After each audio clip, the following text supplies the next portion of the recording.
Hi, thanks for checking out our channel. This is going to be a more detailed video of testing of a Gallagher S17. This testing procedure will work on both the older S15s that Gallagher used to make that were just like this unit, but they were green. Uppercase was green, lowercase was black. And then in the late 90s, early 2000s, went to the black on black case like this with the S17 logo. But S15, S17s share the same parts, just different colored case. And then about 2017 or 16, probably 2015, 16, somewhere in that range, they came out with S22, which looks just like this. It's a different sticker, and it's got an orange bottom. But the testing on this troubleshooting, it's the same, no matter if it's a 1999 model or 2015 model. It's this, the troubleshooting aspects are all the same. So if you got any one of those three, no matter how old or new it is, this will help you out, I'm sure. So that's what this video is going to be about. A little bit about us. I'm just a repair guy, work on electric fence equipment for all brands and ages of electric fence units. We get units shipped to us from all over the United States. A few local people bring us some stuff on occasion, but most of it comes from outside our, either outside our city, of course, or definitely outside the state. So go to our website, fencerfixer.com, or we also work in cattle scales and low bars for people. So if you know something like that, got one of those that's broken, not working, look us up on there. I'll be happy to help you out. Alright, so this, like I said, is a Gallagher 17. It's already been fixed. I started to make a video and I messed up somewhere and with the video, and it didn't turn out the way I wanted to. So this one's already been fixed, but it's like, well, I can at least show you how to troubleshoot it. You know, I'll have to go back to that whole rigmarole. Basically, I'm doing the work twice, sort of. But anyway, so these are 6-volt units. So what I always do whenever if I get the whole unit in front of me, I just flip it on. This one's going to work because it's got all the parts in it are working now. But say this is, you know, you've had this unit for 9, 10, 15 years and been working fine. All of a sudden it's got problems. So first thing you want to do is when you flip it on, a little light should come on there. It should flash red all the time. It should flash every second or two. So if you turn it on, it does this. You know, it's hard to see, but it should be flashing red like that. And you should, they're real quiet, but they should hear a little ticking sound coming from it. So then if you got an electric fence tester, that's what I would use. But if you don't have one, I'll show you another way you can kind of halfway test it to kind of see. But you'll put your fence tester right across the terminals. This is an analog fence tester, but a digital one's preferred. But you need to go across both fence and ground at the same time with it disconnected from everything. Just sitting on the bed of your truck or the back of, you know, bench in your garage or whatever. But it should be putting out about 7,000 plus. This one's putting out about 8,000. If you don't have a fence tester, it's kind of a crude way of testing it, but it tells you something. You can take a pair of needle nose pliers or a pair of regular pliers or whatever. A pair of side cutters will work. Basically, it maybe not work. Basically, you want to spread them apart, touch the ground side, and get really close to the hot side, so it kind of pulls it, or shock it puts out.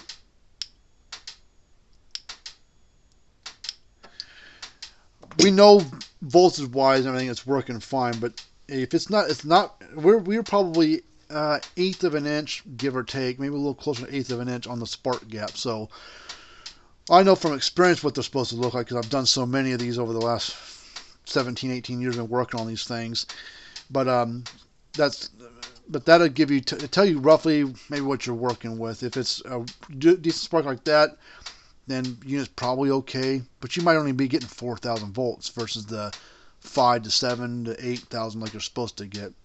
So now if you don't get a spark out of it, or if your tester shows very little or nothing at all, and the light's flashing like normal, the battery's fine, because it's all the battery does is allows it to turn on and pulse and flash. It doesn't have anything to do with the output of the unit. So if it's lighting up and flashing every second or two like this one does, then don't even look at your battery. The battery's not your problem. The problem would be in your board somewhere. Now another thing, a symptom I see that these things have is you flip it on and it flashes the red light once and it shuts off and won't flash again. If it does flash again, it might be 10 minutes from now. Who knows?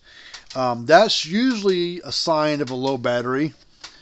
If it flashes once and then stops, or when you open it up, look at your battery terminals, make sure they're not corroded. Sometimes these batteries will corrode, and usually if it does, typically it'll be the negative terminal, which left or right won't matter. Just look at your black wire on the black terminal, make sure it's not corroded. If it is, get a new battery. Don't try cleaning it because it's leaking right here. And if you put clean it off underneath, all over it, clean it off, put the back on there, it's going to come right back. So you're just prolonging, you're just putting a band-aid on a problem. So you want to replace the battery. And then also at that time, at this connector, sometimes they're brass, copper looking like this one is. Sometimes they're silver looking. If they're all corroded, just cut it off and cut off about an extra, I don't know, half an inch or so off of there as well of wire, like that. And strip it back and look at the wire, make sure it doesn't have any crust built up on it and it's not powdery looking. If it is, even if you cut this corroded part off, but say the corrosion's all the way up into this part of the wire, and you put a new connector on there, connector's brand new, but that corrosion's going to work its way right back down onto your new connector, onto your new battery, and it's going to come right back again because of electricity and electrons and all that fun stuff. So at that time what you do is, you got a little working room. These battery leads are pretty long, so you got about this much extra wire, so you could cut it off, here, strip it back. If you see some powder stuff on there, cut off a little bit more, strip it back. If you get too short, say you cut it back, you're all the way back to here, that battery wire's, 4 or 5 inches too short to reach the thing, but now the wire's clean, just go get some black wire of some sort. It doesn't have to be any certain gauge. Just get like, I don't know, this is probably probably 16 gauge, 14 gauge wire. I don't know what it is. Just get some black wire, stranded or solid, doesn't matter. And then just use a butt connector, something like this. Splice them together and add yourself a piece of wire. Then crimp on a female spade connector onto it, and then just plug that on there. Because then at least you get rid of the corrosion that was inside that wire, and then hopefully you're good to go. Now, say your battery, the battery's clean, it's not corroded. So then what you want to do, instead of guessing, get a good, not be good, get a multimeter. It'd be this one. It's a Fluke 115. It's what I use, but I do a lot more testing of things and multiple units and use it every day, so I got a good one. But if you don't have a multimeter, go down to Walmart. They got like a little yellow or black digital multimeter for like $10-15. That'll be perfect for testing and stuff like this. And if you need help understand how to use the meter, just call me up and I'll help you troubleshoot over the phone. So you put your meter on DC volts. It's a 6-volt battery, so put it on like a voltage range that on DC that's over 6, like 10 or 20 volt setting. So that way you can read up to that amount. And then you go across the battery, make sure the unit's turned off. Just test across it. Don't matter your polarity really, but just go black to black, red to red. This one reads almost 6.4. Say you read your battery and it reads 4 or 5.0. Say it reads like 5.7, something just below 6. That's usually, these things are kind of critical on their voltage. They have to be about 6.2 to really run right. The closer you get to 6, like 5.9, 6.1, whatever, the harder it is for the thing to turn it on and keep it running. So when it gets down to just below 6, it's usually going to flash once and then stop. And then that's usually a sign that the battery's low. Or symptom that the battery's low. So if you test a battery, it's like 5.1 or 4.5 or 5.7, whatever it might be reading.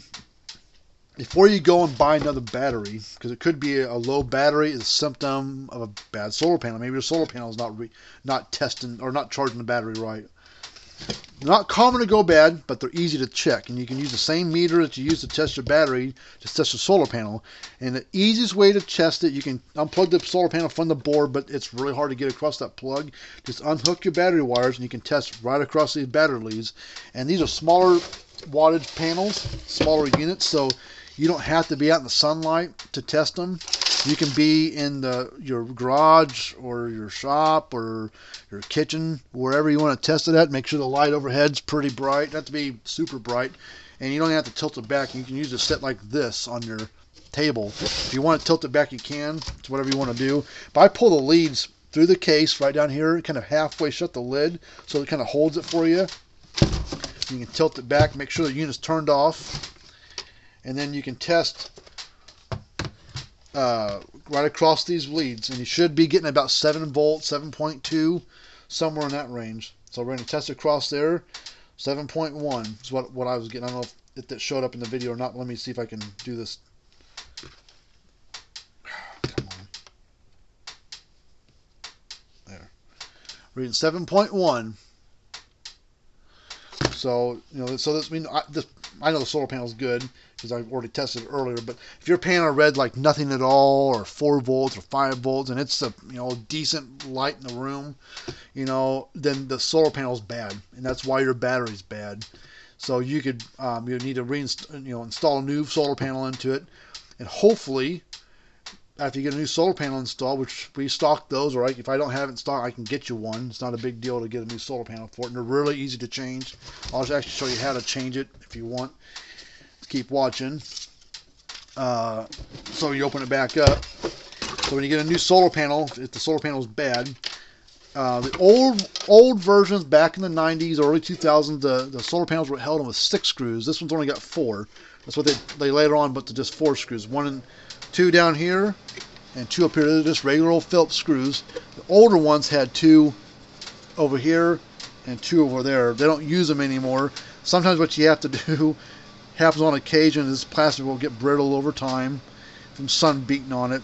And sometimes one of these screw mounts, little holes behind the solar panel frame that's built into this actual case, will crack and break. So then you're like, oh crap, I only have 3 screws or 2 screws holding the solar panel. What you can do is use ones that are good, and just pick one of these ones over here on the side, over here, to put your screw back into. Because later ones, you never use those, so they're usually still in good shape.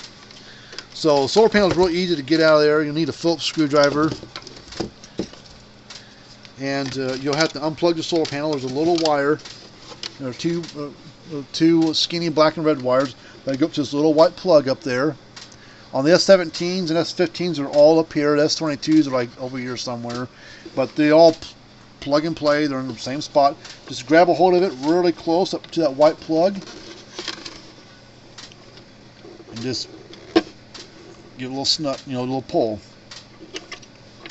And it only fits in one way because it's a little, I can't hardly see it in the video. Yeah, there it is. This little groove thing on the bottom there. That is a one-way key, whatever you want to call it, to allow the plug to be only plugged into the board one direction. You can't plug it in upside down; it won't fit right. So after you unplug the wire, then you just take your screws out. So you take out each screw. The whole panel then comes out, and it looks like this. You pull it out, and you get the new one. Basically, it goes right back in the way it came out. You can't really put it in this way because you can see these screws are real wide and these screws are real narrow. So if you flipped it around, these screw holes here won't line up to these screw holes up there. So that's how they keep it from installing it backwards. So then the way I put it in, kind of lay the solar panel down inside there, and I do an X pattern when I screw it down. So if you screw these 2 screws down first, or those 2 screws down first, it pulls it one way or the other, and then it's hard to get these screw holes to line up. So I do it a crisscross pattern. Just do one here, one there, or whatever way you want to go, and then plug your wire back in, and then the solar panel's installed, ready to go. But if you need parts for this thing, give me a holler. I'll help you out with parts. To take the circuit board out is pretty easy. Most problems with these units are in the circuit board.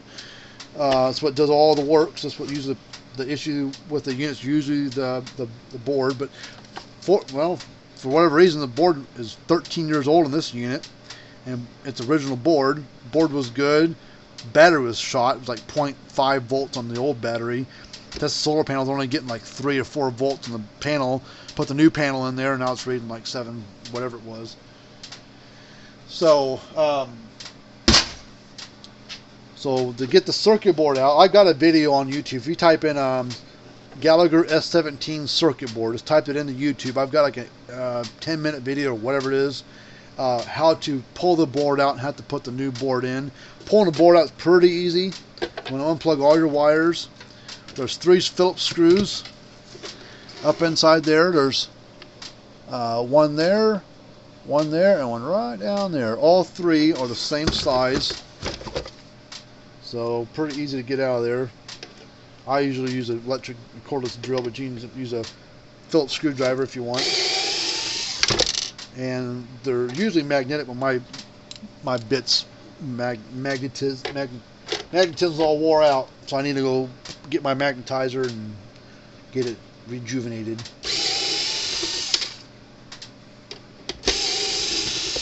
So it makes it real hard to put them back in there when you're down there with your hands and everything. So now to get the board out of there, take your hands, and this is an orange transformer. The later ones were red, and gray. Early ones were orange. But grab a hold of the left-hand side of that blocky-looking transformer there. Grab it with your left hand, and take your right hand and grab the edge of the board over here and pull it towards you to separate it from the casing where it sits at, and then lift it up and out like that. Because you got to get that. There's a little switch down inside here, right here in this corner. Is what goes in that little rubber boot on the front. Kind of pull it towards you like that. You got it. Don't worry about breaking anything. Just give it a little good pull. Don't be a wuss about it. And lift it and shimmy it and shake it out of there. And there's your board. Now you got to be kind of careful. These boards, these capacitors right here, a big red one right there. Sometimes they're yellow, but a majority of them on these are red. There's about a year stretch where they use a yellow one for whatever reason, but 95% of them are red.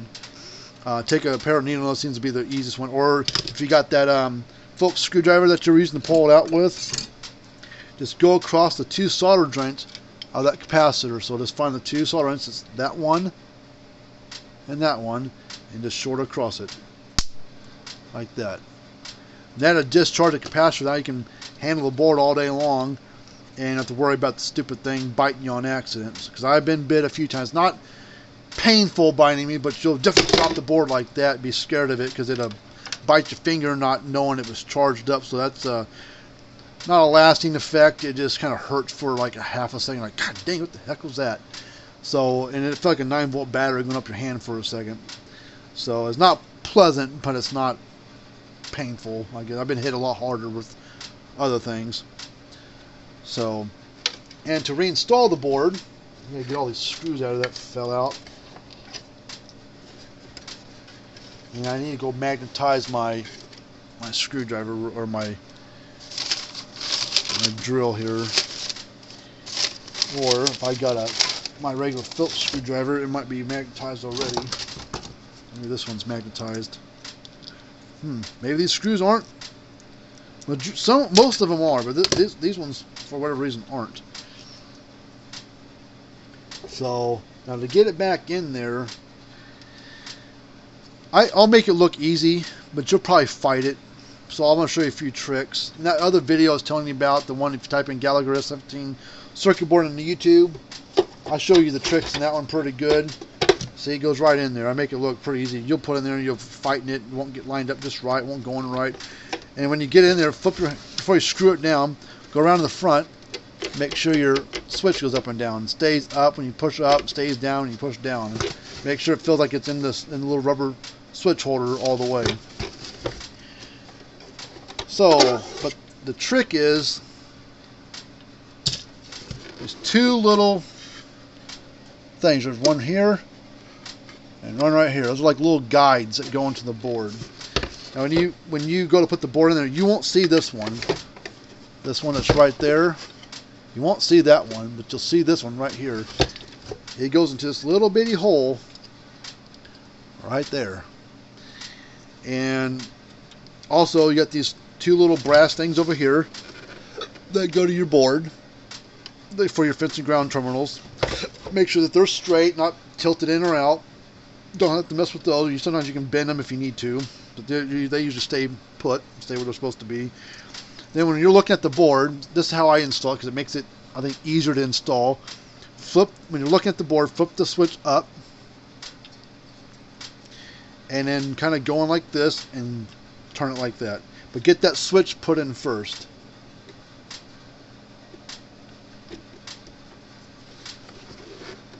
So it should be nice and flush. That red part of it should almost be not quite butted up against the rubber, but pretty darn close.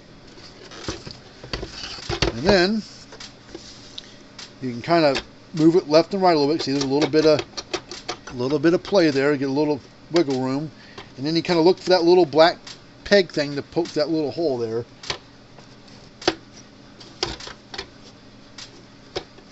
And it kind of slides. Just once it kind of finds itself, it falls right into place. And then you just kind of press against it, make sure it's all the way in there. Then you can take your screws.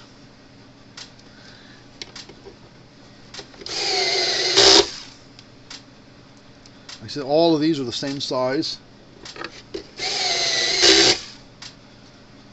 this might be the hard one again because you got this solar panel frame in the way.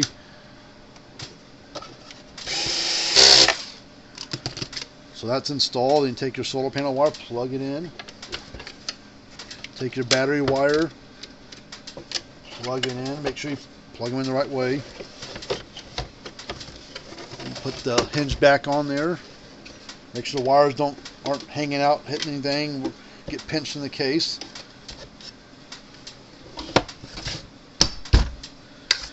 And then it's done.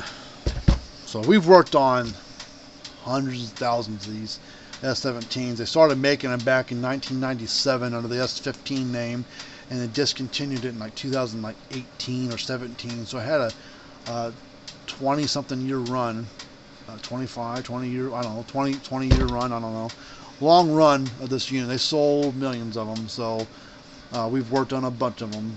You know, there's guys I've talked to that own 5, 6, 7 of these things. They're really good, handy, portable units. I love these things.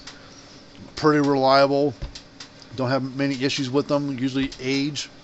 Usually what gets them, you know, usually I would say my average age of one of these things that comes in, I mean, it had been made since, like I said, 2017 or so. So it's been 3 or 4 years now since they made them. But I'd say the average life, excluding battery changes every 2, 3, 4 years, I would say you usually get 7, 8, 9, 10 years easily on the unit. Maybe, you know, like this one's 13 years old, and its solar panel was bad, but the board was still good, and battery was no good, but because that was a bad solar panel. So I've seen them be 15 years old, and solar panel's good, and the board's got a problem, but the boards can be rebuilt. You know, they're typically they can. And then the batteries, of course, can be changed, or, you know, $20 for a battery, or whatever you want to buy one for, $15. So I think $15, $20 what we sell them for. And then you can get them online for $20, $30, whatever they are online. Hopefully that helps you out. You know, like I said, if you got one of these things you want to get worked on or need help troubleshooting, give me a holler. Happy to help you out. You know, we do honest work. We've been working on these things for years and years. Done a lot of them, different brands, ages of fence chargers. I worked on a I don't remember what model brand it was now, but it was 35, 36, 37-year-old unit. A little cleaning and soldering, refreshed it up a little bit, put a new capacitor in there, and 35, 40-year-old unit went right back to working for like $40. You know, and it was about to replace it with like $300. So you know, the old ones can be fixed, so don't throw nothing away. You know, there's some crappy ones that can't be fixed because of how they're built and lack of parts, but they're cheap.